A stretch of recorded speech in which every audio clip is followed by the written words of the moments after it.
আমাদের প্রতিদিনকার প্রয়োজনীয় এক সঙ্গী জুতা। নিত্য প্রয়োজনীয় এর সাধারণ অথচ গুরুত্বপূর্ণ বস্তুটি নির্বাচনের ক্ষেত্রে সতর্কতা অবলম্বন করা জরুরি।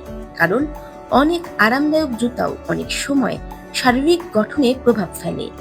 পিঠ, কোমর, হাঁটু সহ শরীরের বিভিন্ন জায়গায় ব্যথার কারণ হয়। তাই সঠিক মাপের জুতা পরার ওপর গুরুত্ব দিতে হবে।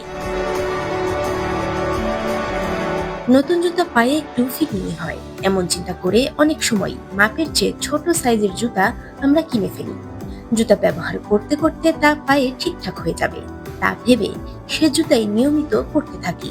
তবে ছোট্ট এ অবহেলাই একসময় বড় সমস্যার কারণ হয়ে দাঁড়ায়। আমাদের পুরো শরীরের ভর বহন করে পা। জুতা সঠিক মাপের না হলে তাতে পায়ে প্রভাব পড়ে। এতে শুধু পাই ক্লান্ত হয় না, পুরো শরীরের গঠন কাঠামো এলোমেলো হয়ে যায়। অর্থাৎ পা থেকে ব্যথা পুরো শরীরে ছড়িয়ে পড়ে।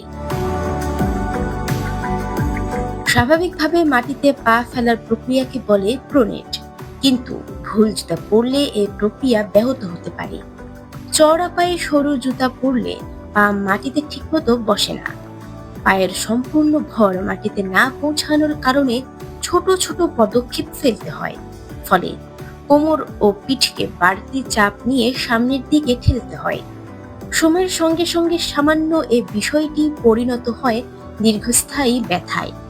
হাঁটার ধরন নষ্ট হওয়ায় জয়েন্টে চাপ পড়ে এবং ভারসাম্যের সমস্যা দেখা দেয়। আবার কিছু নির্দিষ্ট ডিজাইনের জুতা অন্য ধরনের সমস্যা তৈরি করে। সাধারণ চটি জুতা পরলে পায়ের আঙুলকে জুতার ফিতা আঁকড়ে রাখতে হয়। ফলে পায়ের খিলানে টান পড়ে এবং পেশিতে ব্যথা হয়। আবার চ্যাপ্টা বা ক্ষয়ে যাওয়া জুতার কারণে হাঁটুর ভেতরের দিকে ব্যথার সৃষ্টি হয়। এভাবে ভুল মাপ, ক্ষয়ে যাওয়া নরম অংশ ও সোলের অসামঞ্জস্যতা শরীরের যে কোনো জায়গায় ব্যথার কারণ হতে পারে। জুতার কারণেই যদি ব্যথা হয় তাহলে অবশ্যই পায়ের আকার ও নড়াচড়ার সঙ্গে মানানসই জুতা পরতে হবে। আমাদের পা সাধারণত শক্ত মিডসোল যুক্ত ফ্ল্যাট জুতা পরে বেশি স্বস্তি পায়। অন্যদিকে উঁচু খিলানযুক্ত জুতায় বাড়তি কুশনিং লাগে। চওড়া পায়ের জন্য আঙুল রাখার টো বক্স বেশি প্রশস্ত আর সরু পায়ের জন্য টাইট ফিট হতে হয়। আরেকটি টিপস হলো জুতা কিনলে দিনের শেষে কেনা উচিত, কারণ তখন পা সবচেয়ে বেশি ফোলা ও কাহিল অবস্থায় থাকে। এই অবস্থায় জুতা যদি ভালোভাবে ফিট হয় তার মানে সারা দিনে শরীরের আরামের জন্য সেই জুতাটি একদম পারফেক্ট।